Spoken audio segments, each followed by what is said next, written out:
Hi, my name is Zoe, and this is a practice run for a presentation night I'm doing tomorrow. I'm doing this to keep time, and also see how long it takes. I guess that's the same thing. And also share it with friends who won't be at presentation night.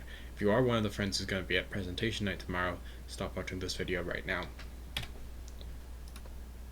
So what are Pokemon fan games? It's a good question.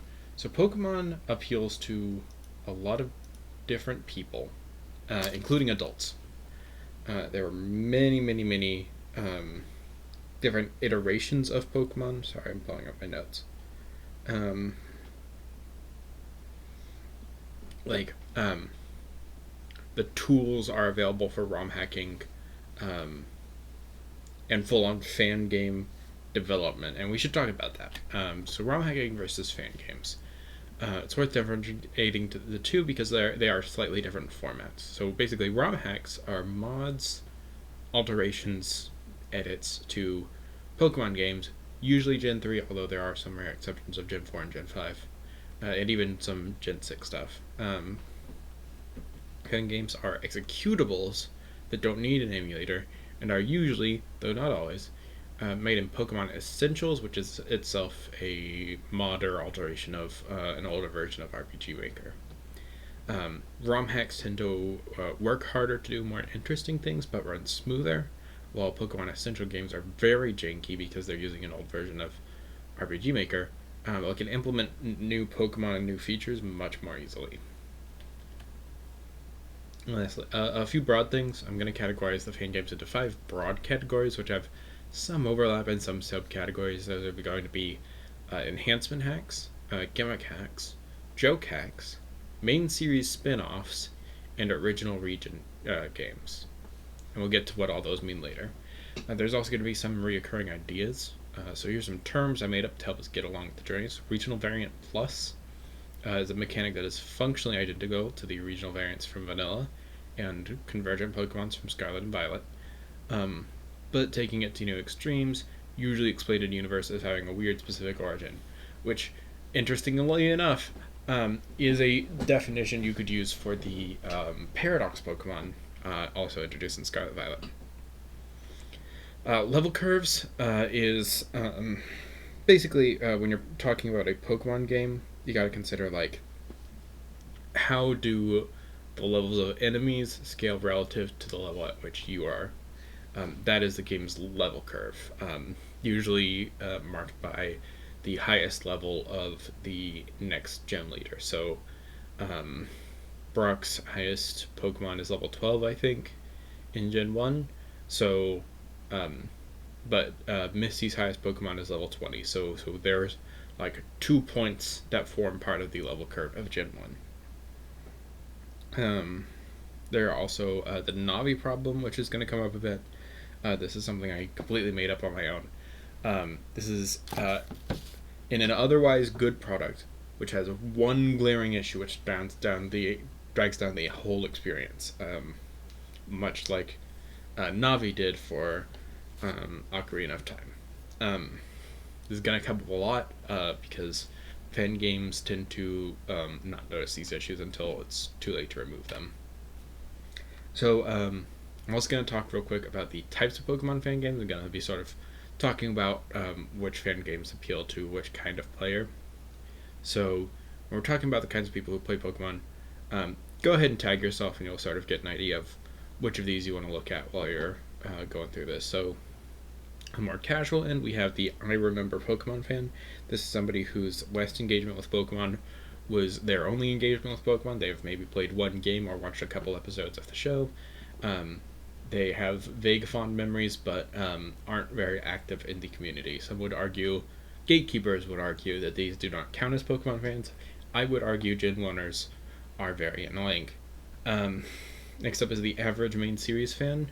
This is the kind of player who keeps up with the regular releases, plays Pokemon very casually, just kind of like this is the target demographic that Game Freak is going for. This is your 10 to 12 year olds who are just playing for fun. And then over here in sort of the middle range, we have the area I would count myself in, the average ROM hack enjoyer. These are players who want something that's a bit more difficult, tend to be a bit older, want something that's a little more challenging, um, but aren't like seeking a brutal challenge. They just want more of what they wish Pokemon was.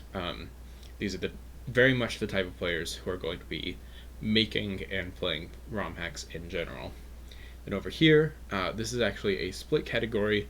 Broadly, this is the competitive scene, split between the Spikes and the Johnnies. Um, these are two terms that I have borrowed from Magic the Gathering R&D. Um, the Spike is the average tournament grinder, the one who builds teams competitively, knows that the national decks of VGC formats are basically solved, and builds teams which favor the game's current meta. Meanwhile, the Johnny is the innovator, the one who wants to experiment with weird type combinations, weird team comps, weird strategies, just try out everything and see what works. Very enjoys Pokemon for the sort of openness of its mechanical systems. Then over here, at the extreme end, we have the hardcore Nuzlocke runner, which I'll be calling the masochists. These are people who do insane challenge runs, things like 0 death or no items or hard level caps, all sorts of things. These are challenges that I think are insane, but some people think are like very fun, and I think those people are scary. So, I'm also going to talk very openly and straightforwardly about my thesis. Saying this outright because the main bulk of the presentation is going to be about how this point manifests. So the interesting thing about Pokemon to me is that it is a mass appeal franchise with a broad output. The main thing is the games, but there's also the anime, the card game, several different generations, competitive scene, all sorts of stuff. And every one of those things has their own distinct like chunk of the fan base that's their thing. Pokemon is a lot of different things to a lot of people. Pokemon is a lot of things, and everyone's favorite thing about Pokemon is someone's everything that is Pokemon is someone's favorite part of Pokemon. More directly, Pokemon is everything to everyone. For some people, Pokemon is playing through the games as intended. For some people, it's challenge runs. For some people, it's extreme challenge runs. For some people, it's competitive with lots of tools for creative expression. For some people, it's competitive with a solved meta. For most, it's games are RPGs with limited battle mechanics and a great deal of customization. For some games, they're dungeon crawlers and with an RNG reliant recruitment mechanic. Sometimes they're turn-based strategy games. For some, they're even a MOBA. It's everything to everyone. I find this interesting with respect to ROM hacks, especially because Pokemon is a fractured franchise with so many different fans gravitating to different things. Fan games tend to manifest and represent ambiguously and directly the fan who made them conception of the series. So let's talk about that. Also, some of these will not have a thesis check, and that's because I don't have much to say about them as it relates to my thesis, but I wanted to talk about them where I got those. So, first off, category is enhancement hacks. This is the easiest category to talk to. Enhancement hacks are hacks meant to enhance the experience of playing a particular game. Usually means adding features, types, or moves from future generations, as well as working some Pokemon to be more viable. Most prolific enhancement ROM hack creator is Draiano, whose hacks usually make the national decks accessible while raising the difficulty slightly to compensate for the broader selection of options you have. So first off, one of Draiano's hacks is Pokemon Renegade Platinum, which adds the Fairy type and a Nerf Steel type to Pokemon Platinum. It's pretty difficult, but it is very approachable. The game isn't untouched. Some routes are accessible much earlier in Renegade Platinum than they are in Vanilla.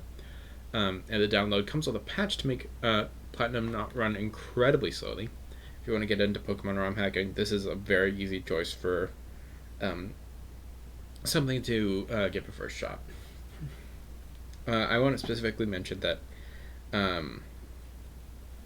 the routes I'm more specifically referring to for the second gym, the grass gym, you are able to go to the ice route and catch the ice type so that they have a chance to shine, because normally in the vanilla game you really do not ever have an ice type on your team because you get them so late and they are so there are so few fights that are useful for them.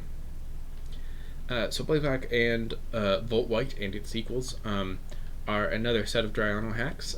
This one is well known for being quite difficult, but it's really fun to do a Nuzlocke run of because there are so many options available to you. Every Pokemon you encounter is viable, and every Pokemon that were previously useless, like Unknown, have been buffed to have something going on. Unknown has this really interesting set where it has all of the power moves, and the consequence of that is that it has this sort of build up to stored power, where you're trying to like get all these stat boosts on your Unknown, and then hit with like a like 200 base power. It's crazy. It's cool stuff. A lot of enhancement hacks do this, but you can really feel it here. I do not have my team for this one or the last one because I accidentally deleted DSMU, and I don't care enough to reinstall it. Thesis check. This is the first deep thesis check. Remember these? I would say I was going to do these.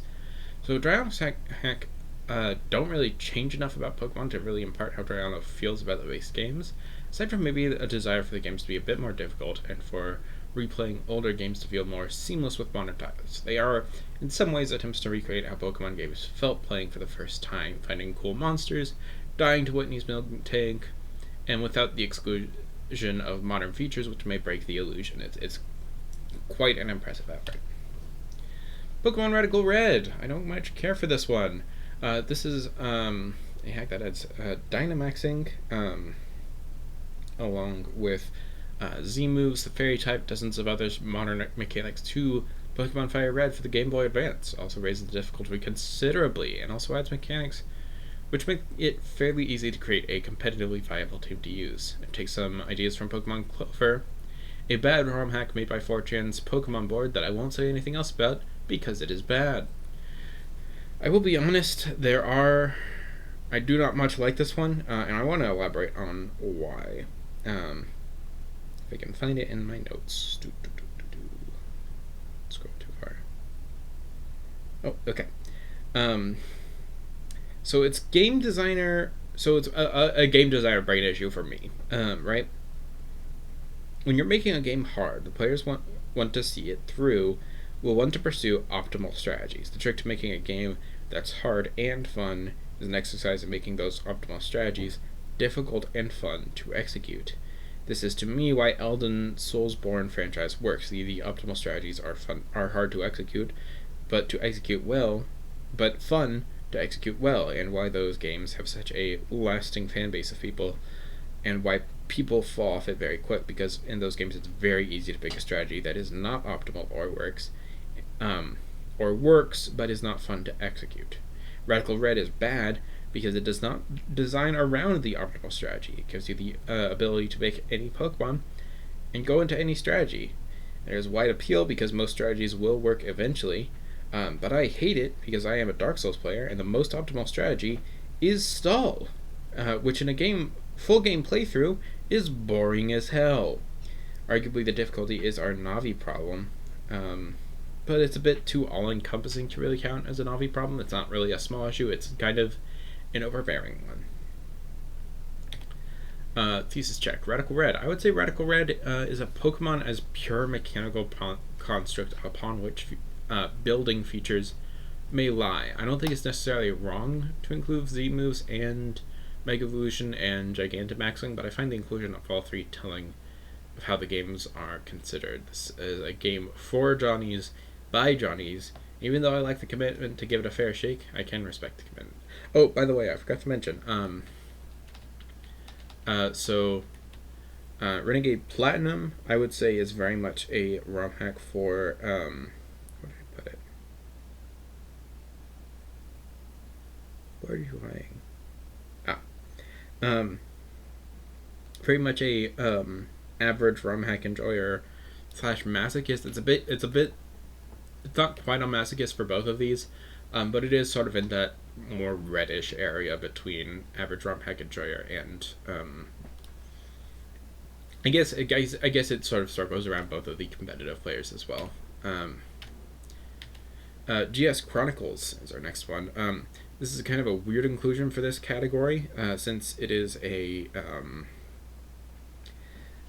it's a ROM hack of Fire Red that's an enhancement of Heart Gold Soul Silver. But it still plays pretty cool. Chris from the Crystal version is the female trainer instead of Elira, which I think is neat because I always kind of preferred that trainer design. It uses a lot of the same tools as Radical Red, but is not intended as difficult. It is a much more forgiving experience. So I do like it better. It did crash a lot though, and I completed the 6th gym and then couldn't figure out how I was supposed to continue. So I gave up. And that is not an exaggeration. Like, I got to the point where you're supposed to go to the Lake of Rage. And you're supposed to help Lance do stuff there. But the game just wouldn't let me go. Just would not let me go into the Lake of Rage. And I couldn't figure out what to do. So I stopped playing. Here's my team.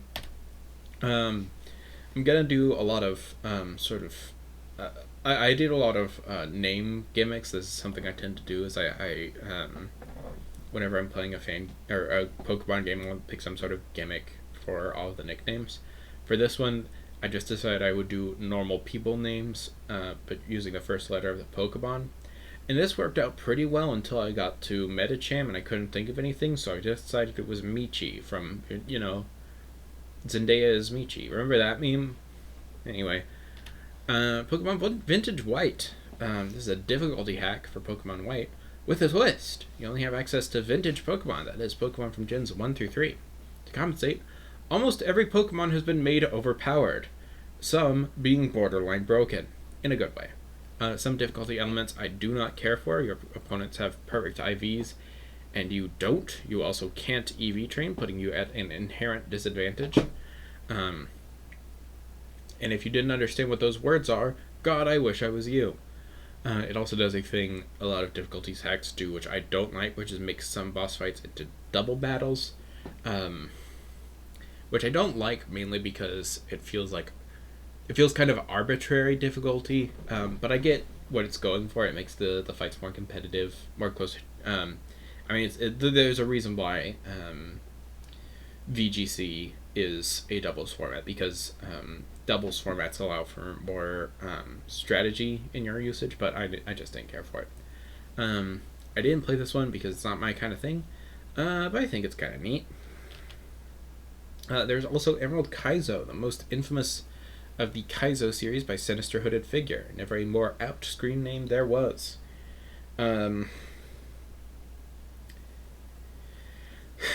It borrows its etymology from the Mario ROM hacks of exceptional difficulty, which itself are named after the Spanish word for corn for some reason. There's a YouTube channel called Pokemon Challenges, hosted by a man named Jan, who plays extremely hard Nuzlocke. He's the king of the masochist archetype, and it took him nearly a year and 151 attempts to beat Pokemon Emerald Kaizo.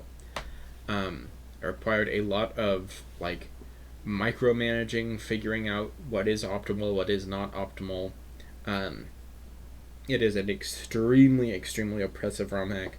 I will never play this. Thesis check, difficulty hacks. My main takeaway from Emerald Kaizo and Vintage White is Pokemon has challenge first and foremost, which I find interesting. There are some Game Freak developed games which have comparable insane bullshit difficulty, namely the GameCube titles, Colosseum and XD Gale of Darkness. But for fans to intentionally make something that is to be played at a similar level of difficulty to the ever-present over-leveled Pokemon of Pokemon Colosseum is fascinating to me. I find it utterly alien as a concept, but that's because to me Pokemon isn't a challenge, but for someone who it is, these games are pretty much made for them. Next category, gimmick hacks and fan games. So this is a category that's vague, so I'll kind of try and explain. Some hacks aren't really enhancement hacks because they don't change the base game all that much, but they do change something like changing the types of every Pokemon or making all Pokemon fusions or something like that. These are the hacks YouTubers will do playthroughs of, and every episode starts with, "Today, we're playing Pokemon with a twist." So Pokemon Infinite Fusions, you know that website where you can put the head and color palette of one Pokemon onto the body of another? Well, someone was like, what if we did a game like this? And this is that game. It's very janky because it does have 175,000 plus Pokemon that it needs to keep loaded at all times. But it is really charming. It is also a remake of Pokemon Red, which includes a Johto post game. Sevi Islands, a side quest system, which is honestly really dry and has not yet implemented a quest tracker and kind of ends up being a Navi problem. Let's check out the guys I made. Yeah, this is sort of the rules that I was playing with, but where's the zoom function? Who cares? This is my starter, who is a Charmeleon Magikarp. I think the first stage looks really cool. The middle stages are kind of whatever, and this final stage is goofy as hell, and that's delightful to me. Down here is Pidgeotto Tangela. I think the first stage is just immaculate as a beast, but it kind of just falls off. And here is a Eradicate Nidoking. I think it's impressive that all of these sprites were custom sprited. I think it's very, very fun. I don't know. This guy is in pain. This is just an amazing beast. This guy's just fucking here, man. I love the first and middle stage, the custom sprites here, because they just give me life. These beings are so joyful. Hans is so funny to look at. Stupid fucking guy. This is a mischievous beast up to no good. This is a man. This is my cat. I love this fucking cat. Fucking cat is so funny to me. Pikachu. This is just Pikachu. It's just normal Pikachu. I don't know what's up. Here are my bros. All of my friends. This is a shiny. All of the shinies were determined algorithmically. So this one ended up just being fucking green, which is kind of boring. But still, it was nice to get George shiny. Lacritura. This guy is just upside down. I think that's funny. Omastar is just upside down and he is not having it. The Goop Ball. Another man. Just having a ball. I love Wynot and Wobbuffet being so joyful as creatures. The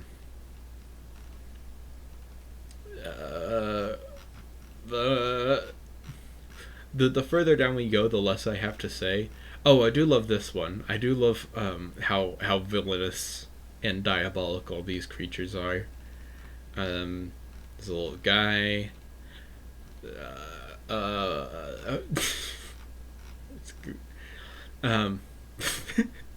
This is just great. This is what I think Slowbro and Slowpoke are in real life. You know? I also like that the final one just doesn't have the plant for some reason. This is a guy. This is just a normal guy. This dude's ready to kill you, and I think that's great. I think he should. Oh, horrors. Both of these are... Well, the former is a horror beyond my wildest comprehension. More guys. It's a guy. It's a guy. This dude rules, alright? I don't want to hear anything. This one rules. That's a guy. That's Kirby. That's a Teenage Mutant Ninja Turtle. It's a guy. This one was fucking busted, alright? This was a, this ended up being a Steel Dragon with Levitate and really good defensive stats. And that means it had one weakness, which it could avoid very easily. So this one was basically carried me the second after I got it. It's a guy making it's Gardevoir. It's Gardevoir. I don't need to say anything to you. It's Gardevoir. Look at the little guy. Little guy. Yeah, that's pretty much it. Yeah, anyway. I actually really like this one. It was kind of mid, but I enjoyed it. Pokemon Ephemeral. Pokemon pronounced like ephemeral and emerald combined. It's very hard to say. Ephemerald. Anyway, it's described by its creator as a full region form ROM hack. It's kind of the epitome of the gimmick game, because it doesn't change anything core to the experience of Pokemon Emerald, aside from its twist, which is that all Pokemon have been retyped and had their movesets, sprites, abilities, and sometimes stats tweaked to fit the new types. While most play the premise pretty straight, some reference other media, like Farfetch'd and is now Miku, and the Tyrogue line are now all anime men. And some are memes. Shedinja is now the Among Us ghost. And some are just kind of bad, which feels mean to say, but it is my general opinion. Here's my team. Here's my team plus others, actually. This here is the starter. This is a grass psychic mono fighting. The grass psychic Dugong. This is a fire poison Ninjask. I was trying to get Shedinja. I couldn't get Shedinja. I couldn't figure out how to do it. I think it might have changed or something. I don't know. This is you just like in a random person's house, like talk to a triangle and you are suddenly fighting Celebi. But yeah, Celebi is now Trans Pride. Mono Steel type, which is an interesting choice for Trans Pride, but okay. Electric Ground Swallow is also a weird choice, but sure, whatever. And then Water Dark Lunatone, which I think is a sick design, honestly. And I wanted to cover the two I mentioned. So this is Doduo, which I think is just bizarre. Why is his beak there? And then over here we have Miku Farfetch'd hanging out in the corner. She's fucking Miku. What can I say? So thesis check. Pokemon as Muse. Arguably a broad theme for all of these. Pokemon as Muse for your own creative works is especially present with Infinite Fusions and Ephemeral, due to the originality of the sprite work. With Infinite Fusions, the website on which the game was based was already used to generate a lot of inspiration for fan arts, and the fact that you can hop on the Discord for the game, post your own sprite for a fusion you made in the game, and get it fully implemented for all players in an update is honestly really spectacular to me. It like, you get the emotional bond with this thing that is not yet sprited properly, so you design a sprite to fit it, and then other players will see that sprite in the game. I think that's great. I honestly think that is a really good way of going about this. And with Ephemeral, it's kind of an intersection of multiple muses due to its habit for pop culture references, leaning into Pokemon as like half of a crossover, which is also prevalent for its own reasons. Pokemon is such a big franchise, it's very easy to imagine like your faves with their own team. Very easy to insert yourself into that world as well. So it makes sense to me. I guess what I'm trying to say. Pokemon MMO, I do not have much to say, but it is an honest-to-God Pokemon MMO that plays in a Pokemon game. It is an incredibly bizarre setup where the EXE is basically an emulator running Gen 5 alongside whatever region you are playing in, resulting in near-perfect Gen 5 remakes of all games currently supported. It does have microtransactions for cosmetics, mostly to keep the servers running. I haven't played much of it, but I thought it was cute. It's a nice little effort. It's fun to play with friends. I thought it was fine. And then there's Pokemon Help Girl. If you are horny or like competitive Pokemon, do I have the fan game for you? Play as a big boobs woman going through randomized dungeons in Hell with max level Pokemon on the journey to become Queen of Hell. I make jokes, but it's honestly not that horny aside from the title screen. There's still 2 difficulties, one where you can pick any 3 Pokemon from the entire list of Pokemon available, and another more roguelike option where you can choose from a randomized pool of 30. You have access to full move pools on all competitive islands. It's a pretty neat tool if you want to figure out competitive Pokemon, how to build a proper competitive team. I think it's pretty interesting. And here's that title sequence so you can know I wasn't lying about the big boobs woman. There she is. Look at those boobs. Those are pretty big. Joke hacks. Sometimes the best way to tell a joke. It's been months developing a fan game about it. Some of these are community in-jokes parodying other very specific ROM hacks and fan games, but most of them are what if Pokemon was Media Company? Haha. Almost all Pokemon fan games feature some element of comedy, but I consider a joke hack to be differentiated by focusing exclusively on comedy. I thought I'd have more of these, honestly, but it turns out the ones I thought were jokes turned out to be kind of legit. Like, I was gonna put Ephemeral here, but then I played it and I was like, no, this is like completely played straight. So Edge Rising. Edge Rising is a parody of the very bad but very popular ROM hack Dark Rising, which has a reputation of being very poorly balanced and extremely difficult, while also being super edgy. I did not want to play Dark Rising for research, so this is the last I will be talking about it. Even aside from that, it's like genuinely funny. The protagonist is talking all this serious stuff while his brother, who is a friend rival like Bianca, is leaning so hard on the fourth wall. It is bizarrely prone to crashes more than any other ROM hack I've tried out. So I recommend you save this often if you're going to play it, which I do recommend you play it. I think it is a fun game. It also has a soundtrack that is almost all vocal emo songs, including but not limited to Hello Darkness, My Old Friend, Stressed Out by 21 Pilots, the song that plays in Attack on Titan so the mom gets killed, the Attack on Titan opening theme, Really Really Loudly, Torches by the Ex-Ambassadors, Lacrimosa by Mozart, Bring Me to Life by Evanescence, which is the main trainer theme, and This Love by Maroon 5. Aside from being a parody of Dark Rising, it is also notably a parody of Pokemon Creepy Black, which is an early Pokemon creepypasta. Basically, the premise was that the protagonist finds this cursed copy of a Gen 1 game called Pokemon Black, and when you play it, you have the option to kill trainers after beating them, which is a central mechanic here, but it's played completely for jokes. Like, every time you kill somebody, the player character makes the most stupid one-liner kill line you've ever heard in your life. It is very, very funny. Anyway, it is also a parody of Attack on Titan. This is one of the first scenes that happens. A giant Pokemon destroys your house, your mom's like, holy fucking tits, and then she's eaten, and she is like, this is bad writing, out loud. And then your player character swears revenge on all big monsters, all big Pokemon, and you go out on a journey to defeat all of the big Pokemon. It's very stupid, and I enjoyed it quite a bit.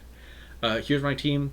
I actually do not want to show off the team more. I want to show off the Pokedex entries for the original Pokemon, because there are quite a few original Pokemon in here, and the Dex entries are really, really funny. Like, there's an original form of the Pan Monkeys.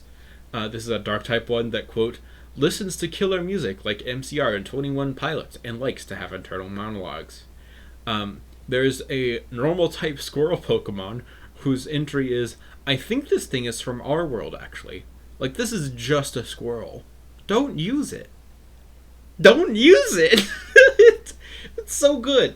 And there's also a fucking fire type snake that they added entirely for a Danger Noodle joke. I guess. Thesis check. Edge Riding. This is a big one. This is Pokemon as point of reference for jokes. This is Pokemon as thing being joked about in Newgrounds animation or unfunny Dorkly videos. Pokemon is a really, really easy series to do like video game logic jokes about. It doesn't help that the series is made for little kids by developers who think that gives them an out to do dumbass bullshit. So it is morally correct to bully Pokemon as a franchise and the Pokemon company and make jokes at the game's expense while still loving the series. And that's like what defines fandom, the capacity to make jokes of the object of one's affection.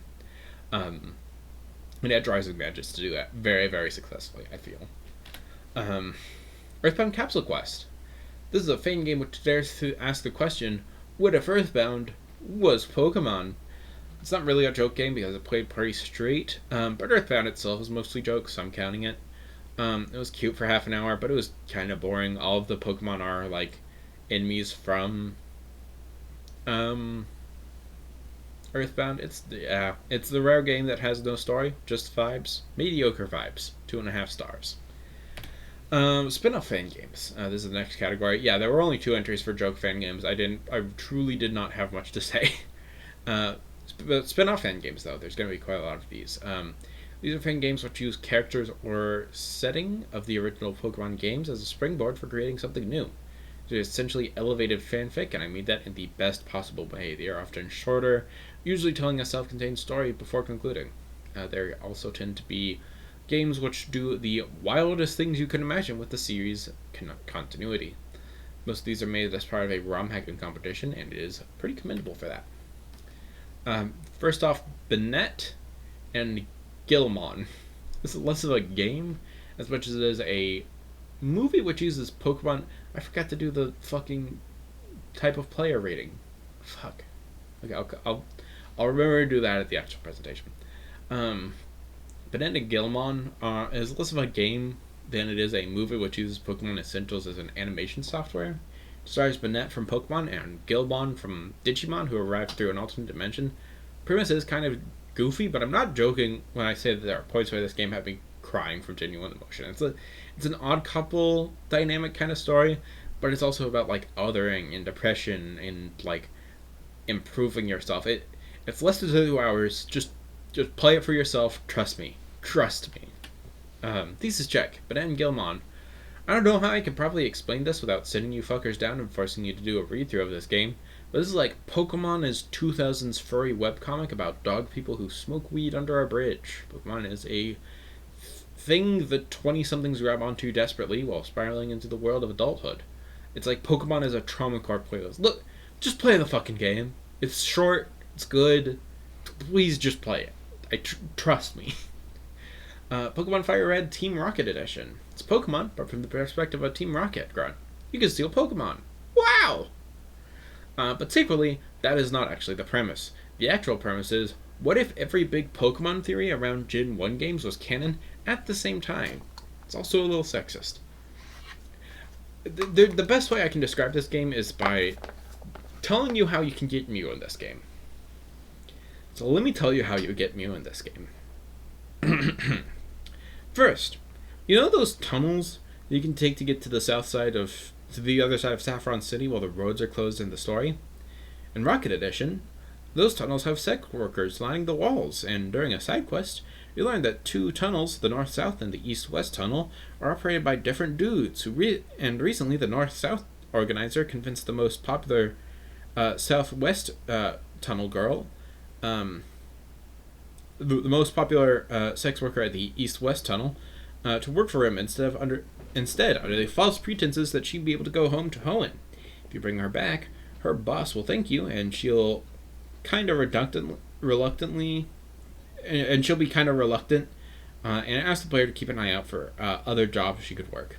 Way later, you pass through Pewter City on your way to Pallet Down to spy on Professor Oak, and the nurse Joy there tells you about how she thinks her boyfriend, a cop who lives in Viridian City, is cheating on her with some blonde woman.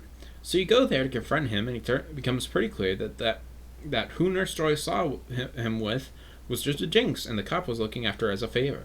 So you tell the Nurse Joy this, and she thanks you, and says it's probably due to stress from working day shift and a night shift after her night shift Nurse Joy quit and the position's open.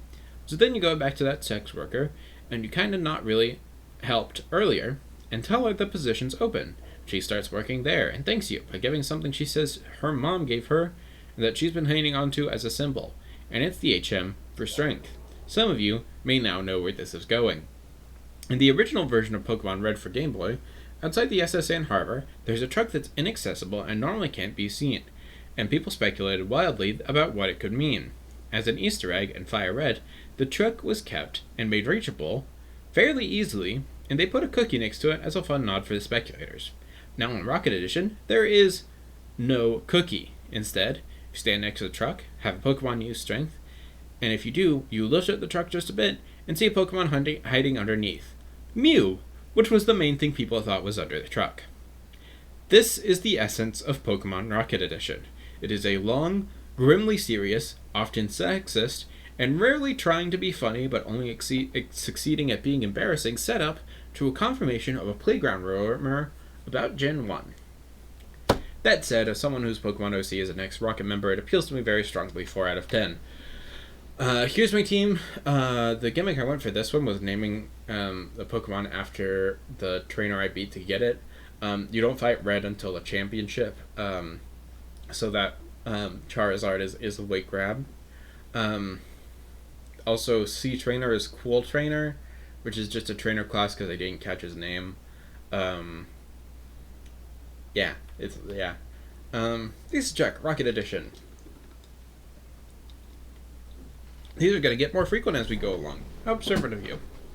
So, okay, Rocket Edition's deal is like Pokemon is a vehicle for theorizing and speculation, like as a puzzle box. It's not really apparent now, but during the late aughts and early tens, Gen 1ers were so desperate for content they began tearing apart every single detail of Gen 1 to uncover some sort of ethereal truth and try and convince everyone that it really is the best gen. Rocket Edition is the game that those people thought Gen 1 was, if that makes sense. Pokemon Ash and Frost. Very cool idea for a Pokemon game where you play as a detective solving mysteries and fighting murderers, thieves, and mobsters with your crack team of Pokemon. It's unconventional and very charming. It has a mystery solving system inspired by the Phoenix Wright games. You even like present evidence, make accusations, that kind of thing. This one is an example of a subgenre I deliberately did not cover much of, which is using Pokemon to make games which are decidedly not Pokemon. But this one had enough Pokemon going on that I at least wanted to mention it. Pokemon Ash Gray is another ROM hack that was really popular back in the day. Ash Gray is a hack of Fire Red and Leaf Green that turns the game into a point-for-point adaptation of the first season of the anime, but one which allows you to break the flow of time and do things like win the league or not release Butterfree. Gameplay does its best to recreate iconic moments from the anime, but goddamn, is the Gen 3 engine just not quite capable of some of the game's goals. I did not get it because I have not played or watched the first season of the anime. Thesis check. One of the most direct examples I can think of. This is an example of someone who believes Pokemon is the first season of the anime. Like, I don't need to elaborate this point. The synopsis of the game is its relationship to the thesis. Original region hacks and fan games. This is the big one. If I wanted to, I could talk about just this group for hours. Like I said, Pokemon as a series invites creativity, what makes an original region.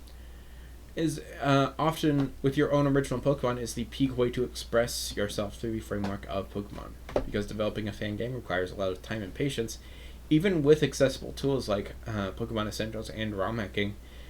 These can't really be made by Pokemon's target audience of babies, but the teens and adults who play Pokemon as babies.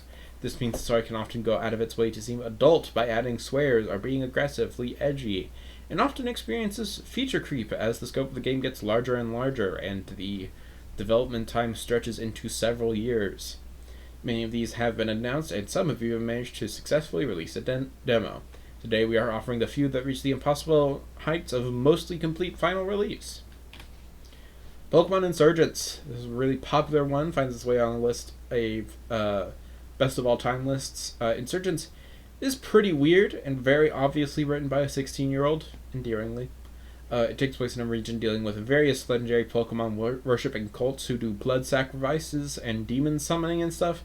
It's exceedingly edgy and on the nose. At one point, a character goes, "You're not my real dad," thing before the first gym. There's an early innovator of the regional variant plus with its bioengineered, quote, Delta species. So the difficulty curve is several very sharp mountains. Like, the leader of one of the cults you fight before the 4th gym, and it has an origin form Kyogre. And if you know anything about the competitive scene, you know that's a nightmare fight for that early in the game. I think the best way to think of Pokemon Insurgents is that the creator has such a fascination with the box legendary / bad guy team side of Pokemon games that they made a game that was just like, oops, all bad guy team. Like, there's 5 of these fucking guys running around causing chaos, and you take down one before the halfway point. It's also weirdly kind of endearing. Like, they love so much this half of the universe that they made a whole game about it. I think that's great. Pokemon Reborn. Pokemon Reborn is a really involved and creative ROM hack that I will literally never be able to finish. It's this interesting challenge set in a dense and decaying city that limits the Pokemon you can catch greatly. There's set level caps for gym leaders and several incredibly difficult boss fights. It also adds an incredibly complex and convoluted field system. There's something like 50 different field types, and they all can like swap between each other through various different ways. There's some moves like there's a forest terrain that benefits grass and bug types, but if you have a fire type move, if you use like flame burst or something, then suddenly the forest will catch fire. It's very strange. I think it's worth playing at least the first like quarter of the game, but after that the difficulty just makes the game like grindy and tedious. I've tried giving this a shot so many times, and every time it just wears me down. Shoutouts also to Pokemon Rejuvenation, which was started in the forums for Pokemon Reborn. Uses the same field system and a couple of different ideas.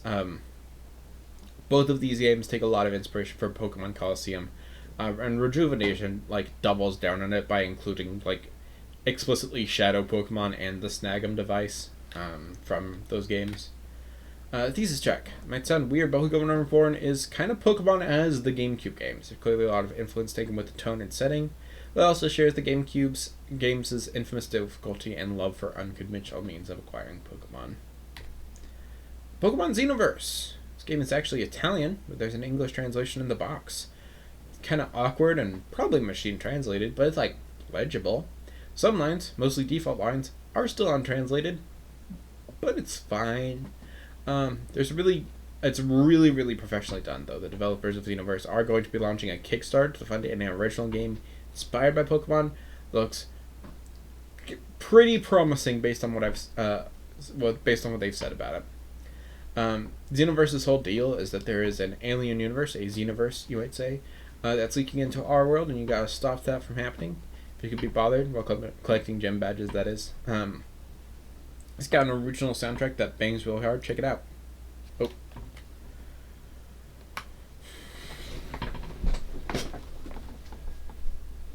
Play that funky music, white boy.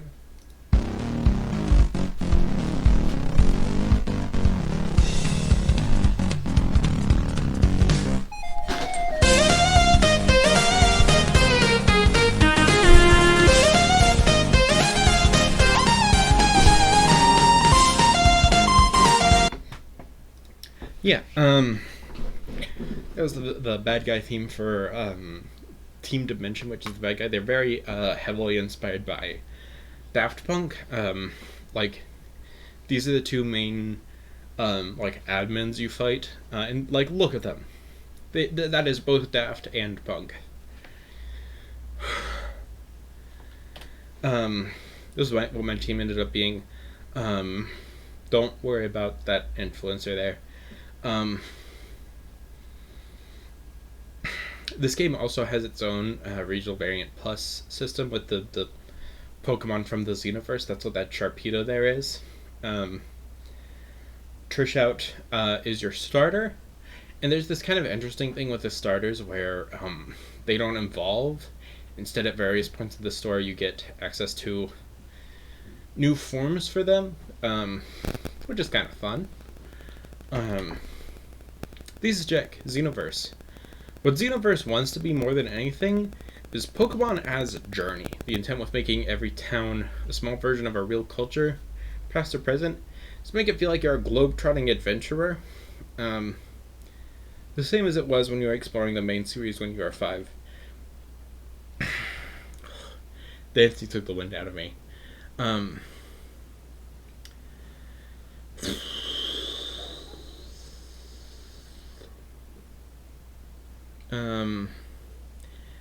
Its world design is kind of a Navi problem, though. It's like bad and a little racist sometimes because it condenses several entire cultures from across time into one region and several times one city. There's a city which is medieval Europe, followed by Hellenistic Egypt, followed by Edo period Japan, followed by Wild West Ghost Town, followed by Detroit, followed by pre-colonialism Central America, followed by Native Americans.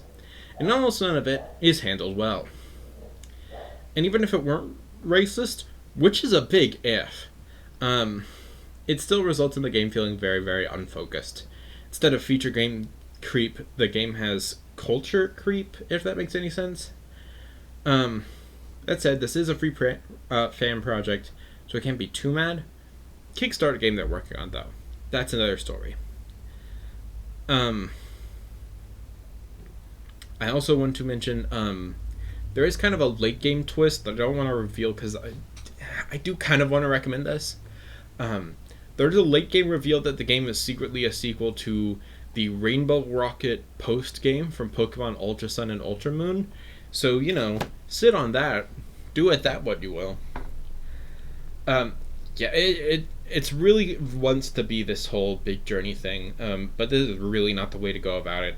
More work could have been done on the routes, I think, would have made that feel better, because they're very, very short. And because of that, it feels extremely jarring when you travel like 5 feet and suddenly you're in Egypt land. Pokemon Unbound! Zack was developed by the guy who made the Fire Red Complete Upgrade Package, which is what Radical Red and GS Chronicles used. It also has an original score by the Paradox Music Team, which previously made Homestuck fan music. This is how I found out about it. You may be wondering which of these is my favorite, and it's this one. Like, without question, the difficulty can be finely tuned to your liking. The inclusion of Dynamax with Z-moves and Mega Evolution feels a lot more natural than it did in Radical Red. It all just, comes together really well. One small thing is that the story takes the J.J. Abrams puzzle box approach to storytelling, and as a result, the plot doesn't really start until your dogs are level 50, which is kind of a bummer. But here's my team currently. The scheme I went for this time was rhyming phrases with the first stage. So Britain the Luton, Who Are You, the Mimikyu, Kibble the Gibble, Aaron the Aaron, and Conniving the Snivy. Quacker there was an in-game trade. I don't know what I would have named Ducklet, but I didn't do it. Pokemon Uranium. This one adds the nuclear type because subtlety is unnecessary. This game is set in a region where a nuclear meltdown has killed your mother. It's very strange. There's a lot of new Pokemon added, as well as evolutions for older Pokemon.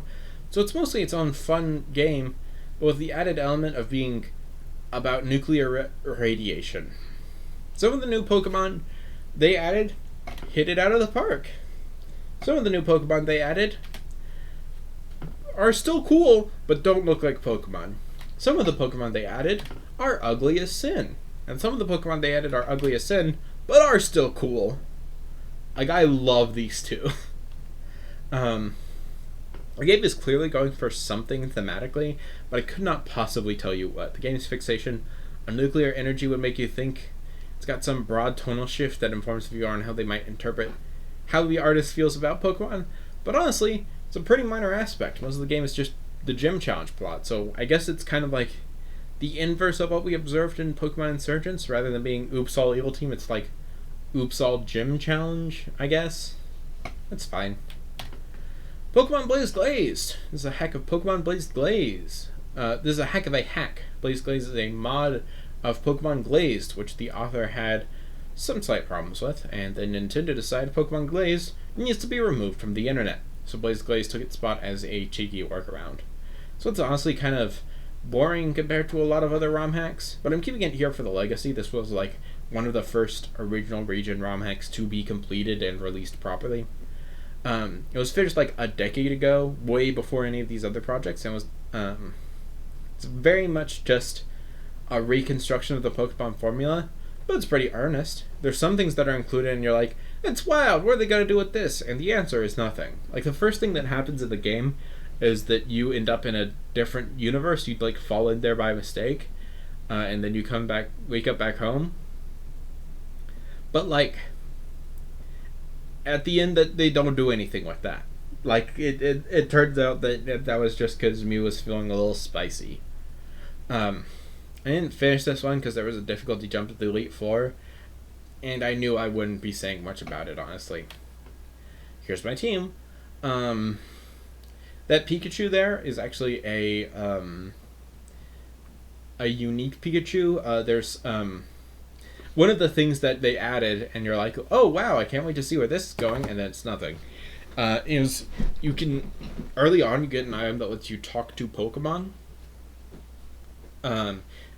The only consequence of this though is that you end up having a rivalry with this one specific Pikachu that has like a red scarf.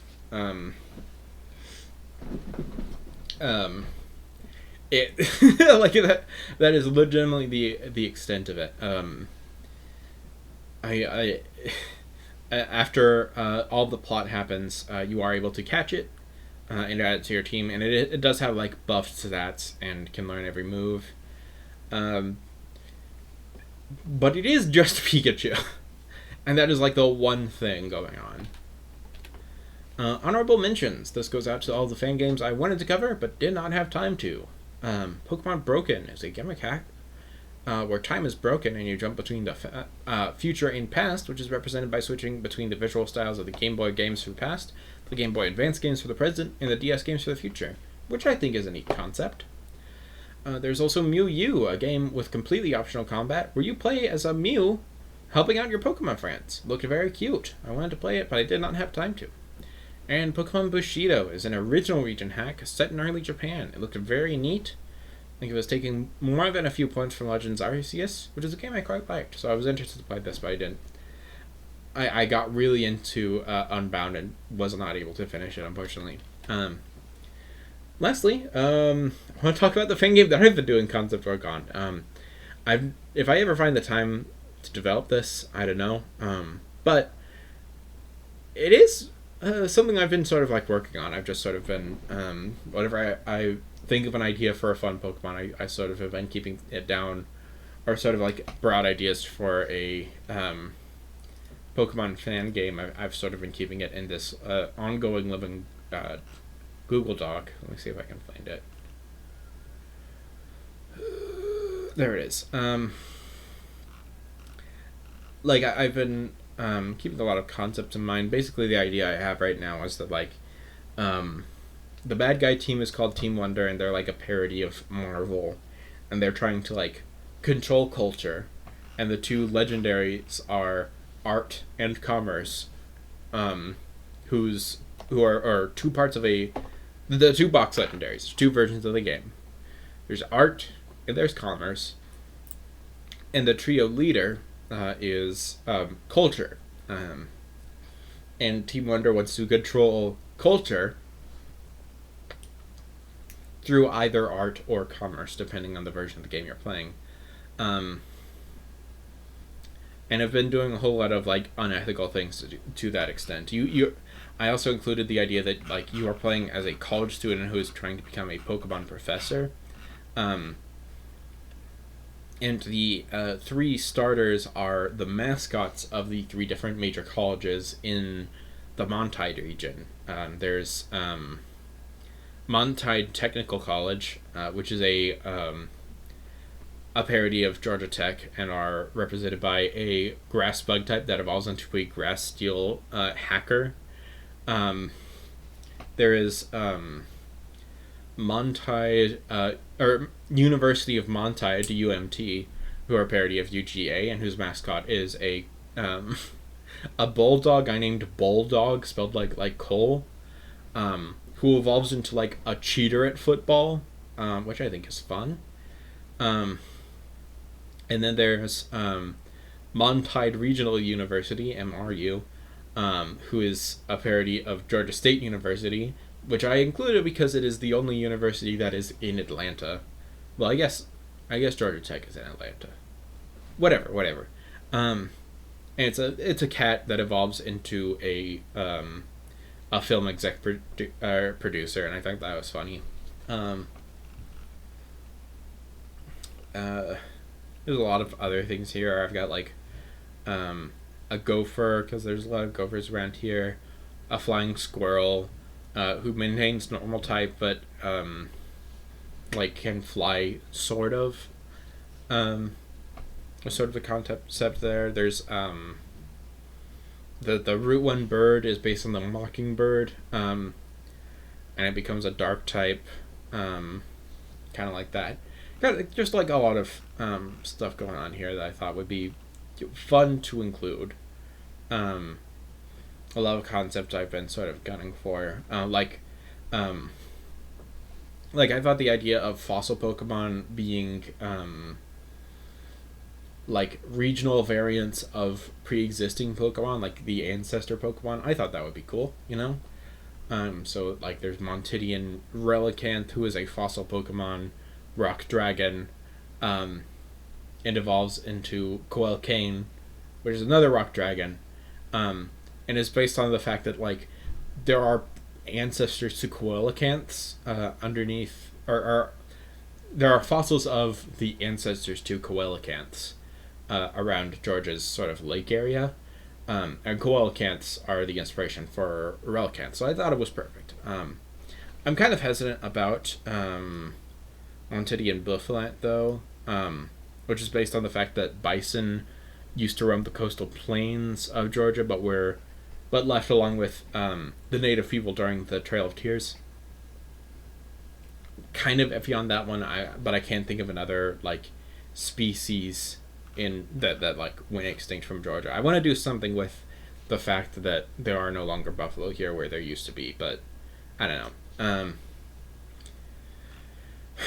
Yeah, there's a lot of stuff here. There's a lot of stuff. I've just sort of been like working on this off and on whenever I've like had an idea or something, and I think it's gone well.